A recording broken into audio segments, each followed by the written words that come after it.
Welcome back to Amerisogyny. I'm your host, Hannah Blue. You're listening to episode 96, Dig Deep. Well, hello, my listeners. I am back. I won't be with you long today. I have 3 stories that we're going to take a deep dive into, and they all tie in with the title of the episode, Dig Deep. Now, what do I mean by that? I mean, put on your critical thinking hats. I don't like people who say, don't get into that now. You're thinking too much. When people tell you that, it's a sure sign they don't like critical thinkers because they can't take advantage of them. We're going to cover some stories that may be a little hard to listen to, but they deserve our attention, and I believe they deserve the world's attention too. But before we get into today's episode, I'd like to give some shout outs. I haven't shouted out the countries that have been listening to us for a minute, and I think it's time. Now, Singapore has been in the lead for weeks. Shout out to Singapore. We see you guys. But let's take a look at this week's analytics. The number 1 country that is listening to us this week is Japan, followed by our own country, the U.S. Coming in at 3rd is Singapore, followed by the United Kingdom, the Netherlands, Pakistan, and Uganda. Thank you for tuning in, my friends. You know I appreciate you. Now let me give some shout outs right here in North Carolina. The first guy I want to give a salute to is Alex of Pro Deck Builder. My back deck needed support. And just a piece of advice to ladies who might be homeowners. When you need a service done, always get at least 3 to 4 quotes. That way you can make sure you're not being taken advantage of. I didn't have a problem with Alex. So he came out, he looked at the job, gave me a quote. And when I tell you he was right on time with his coffee and his crew, both days that they did the work, he was. So how do you find Alex? Type Pro Deck Builder North Carolina in your search engine and he'll pop right up. But really, they did an amazing job and I'm really happy with my deck now. The second amazing business I want to shout out is A Beauty 2. He's at 3006 Sunset Avenue. Now, I know the owner of 21 Blue Lash, so I'm shouting out, a competitor, but he deserves it. This guy is so nice. I was looking all over for Singalese twist because that's what I put in my daughter's hair. He's the only one that had them, you guys, and at a very fair price. Miss Zanetta from the town of Princeville goes there and recommended him to me, and I'm so glad she did. His slogan is shop here for all your hair, nails, accessory, and perfume needs. I've been in a couple beauty supply stores, and let me tell you, I was very pleased that this is Black owned. Nobody follows you around. Nobody asks you over and over, what do you need? So check them out, guys. I'm always down for supporting minority businesses, especially Black businesses. I didn't get the owner's name, but he is so nice and so welcoming. Not only will you get the hair and the beauty supplies that you need, you'll be treated with respect. And I'm big on respecting others. So those are the global and local shout outs. Let's dive into our first story. And we're going to take a trip out of the U.S. for this one because autism is number 1 on this platform. We advocate for women's rights. We advocate for people with all disabilities. But autism is and always will be number 1 with Amerisogyny. Our first stop, United Kingdom. Jason Arday is a former Cambridge professor of sociology. He was accused of plagiarism. Here's what's tragic. He died 1 week after resigning from his position. Arday was only 41, and he was the youngest Black professor at Cambridge. He was found deceased at his London home on Friday. London's Metropolitan Police Force said it responded to a report of a man found unresponsive inside a property and that the man was pronounced dead at the scene. Now, they hadn't identified Arday at that time, but they said the death was being treated as unexpected and is not believed to be suspicious. Deborah Prentice is the University of Cambridge's vice chancellor, and she said, We are desperately saddened to hear this tragic news. Our heartfelt sympathies go to Jason Arday's family and friends at this incredibly difficult time. Arday was a brilliant man and a force to be reckoned with. He was diagnosed with autism as a child and didn't speak until he was 11. He forged a path in academia as a scholar of race, inequality, and education. Now, on August 5th, he resigned because there was some scrutiny over alleged plagiarism in his academic work, and his accomplishments were questioned. Did they have proof? No. But when is proof ever needed when it comes to Black people? Here's what started it all. Nathan Kovnes was a former philosophy researcher at Cambridge, and he left the institution after, listen to this, critiquing diversity, equity, and inclusion programs. Now, what does that mean, friends? Who does that remind us of? Yeah, bigots. Bigots have an issue with diversity, equity, and inclusion. And once the rabid dogs saw their pound of flesh, a brilliant Black man, they went after him with everything they had. The Times of London published an analysis of Arday's 2015 PhD thesis and highlighted passages that it said were identical or near identical to an earlier paper written by another researcher.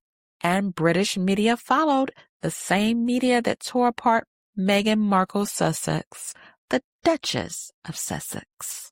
Reportedly, they led an intense and prolonged scrutiny of Arday's work, including an interrogation of history of claims about his childhood and personal life.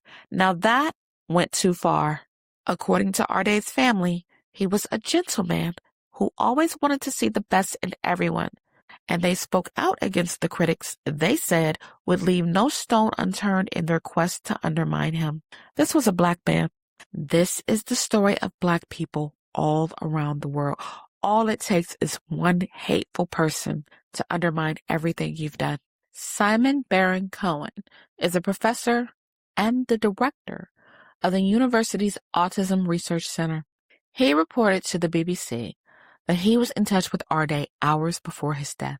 He said that Arday was being subjected to relentless scrutiny, including ridicule, discrediting absolutely every detail of his life, and he wasn't coping with the loss of his career, the loss of his reputation, and felt he couldn't go on. According to Baron-Cohen, Arday had believed that there was a racist playbook to discredit Black academics in universities, and that they used accusations of plagiarism to try and bring down Black academics. And Arday was referring to former Harvard president Claudine Gay. Here's a bit of tea. After being accused of plagiarism and getting dragged over her comments on anti-Semitism, she resigned 2 years ago. British Prime Minister Andy Burnham said, "The death was a tragedy on so many levels. It's not a moment for any rushing to judgment. It's a moment for reflection, I would say." There was more support for Arday. Mayor Sadiq Khan posted on X and said Arday had faced an unacceptable public hounding and campaign of abuse. He said he was the victim of a pernicious public shaming that other people in his position simply wouldn't have faced. And he's right. Had Arday been white, this wouldn't have happened. And that's not, oh my God, she's against white people. I'm not against anybody. I'm telling you the facts of how Black people are treated all around the world.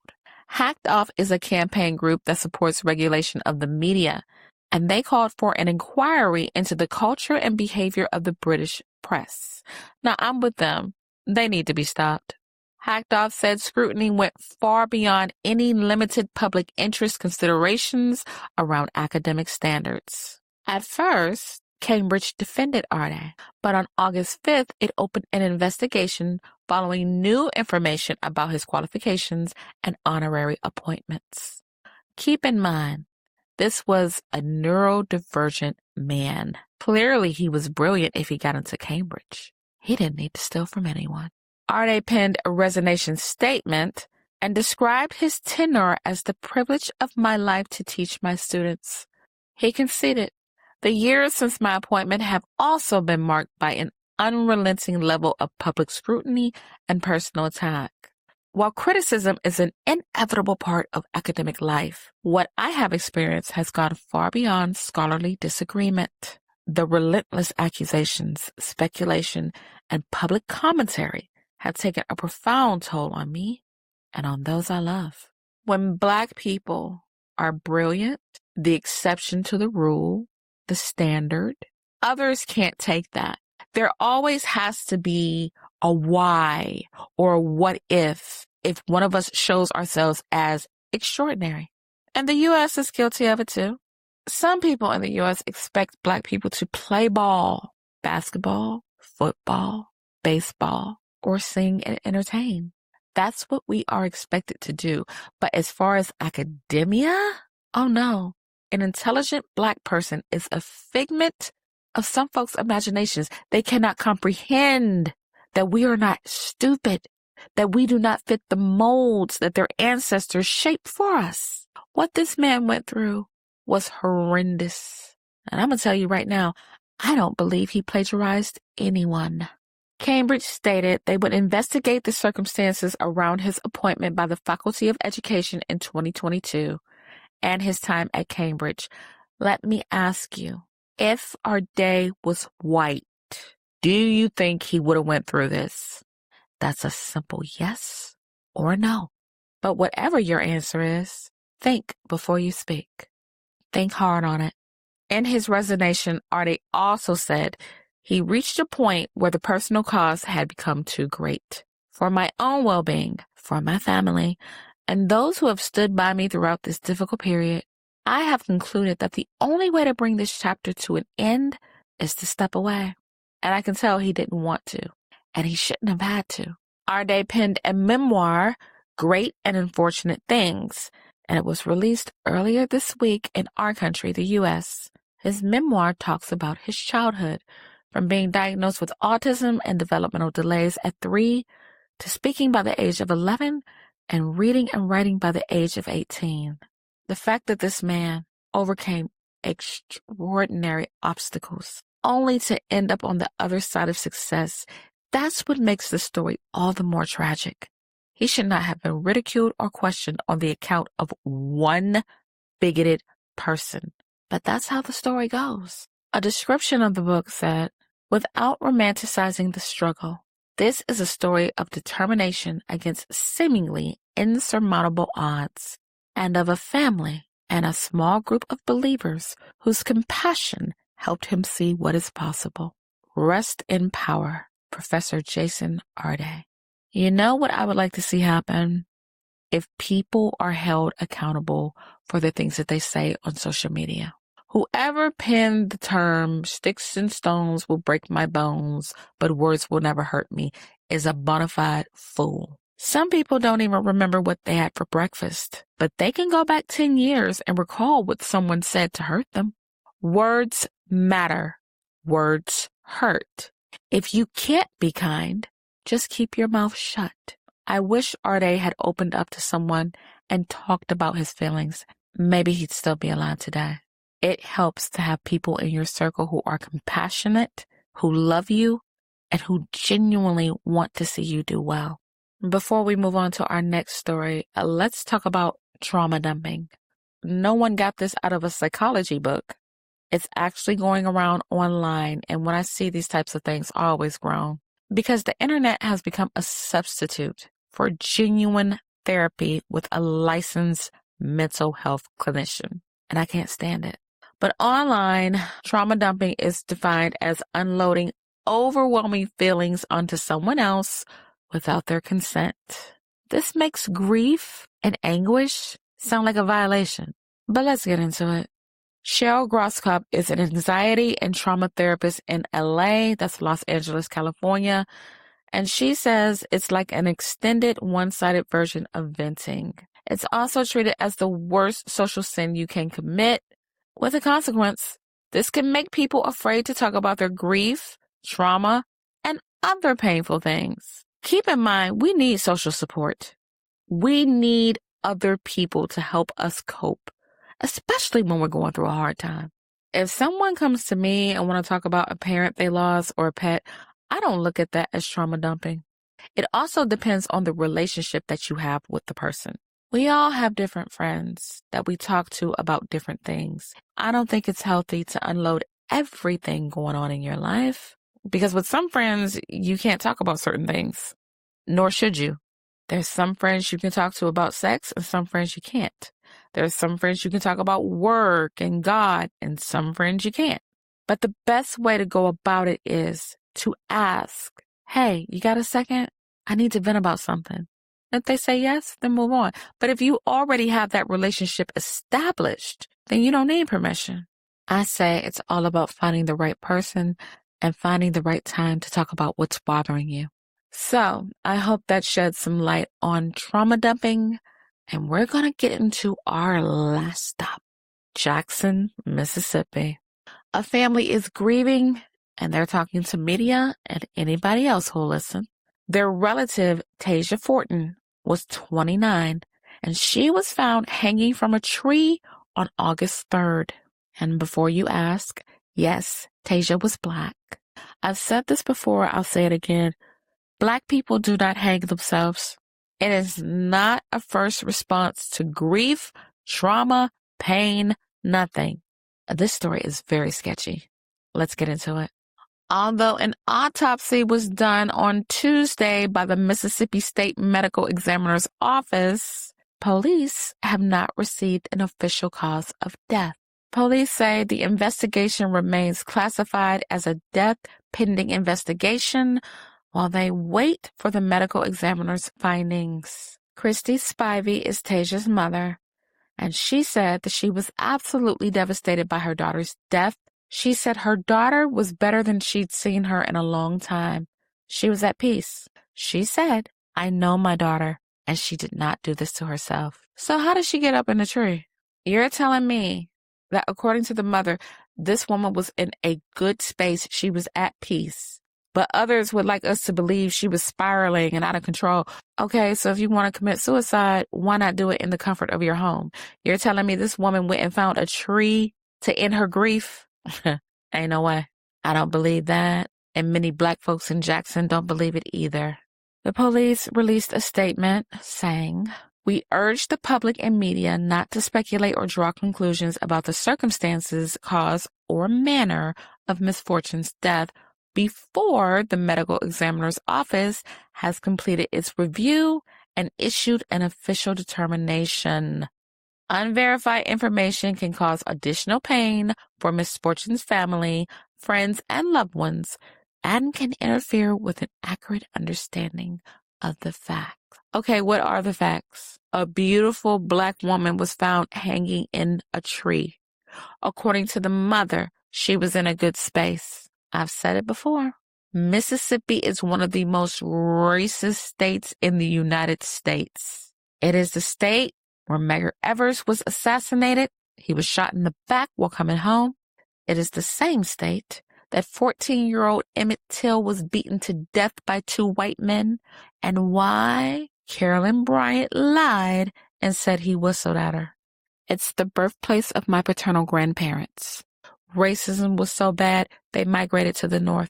Lynching is an ugly business. I wrote about it in my most recent book, A Time Traveler's Tea.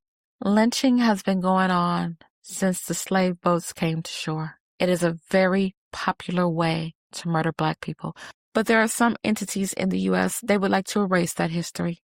They don't want to revisit that history. They make claims that, it'll make the children feel guilty. Why should the children feel guilty? If anyone should feel guilty, it is the people who actually lynched, murdered, and raped Black people in a time where the police would not stand up for them because the police were the KKK too. Go figure. I do not believe this 29-year-old beautiful woman got up in a tree and hung herself. It just doesn't make sense, you guys. Well, my listeners, you know I love sitting here talking to you, and I would love to bring you more stories, but I'm out of time. If you learned anything from this episode, you already know what to do. Hit that follow button. If you haven't picked up your copy of A Time Traveler's Tea, please do so. It is 4 short stories featuring a predominantly Black cast. It's for fans of The Twilight Zone and The Outer Limits. It is Black history combined with the paranormal, and I am very, very proud of it. People, I will be back with more stories, but until then, be easy, take care of yourselves, have a good weekend, and as always, God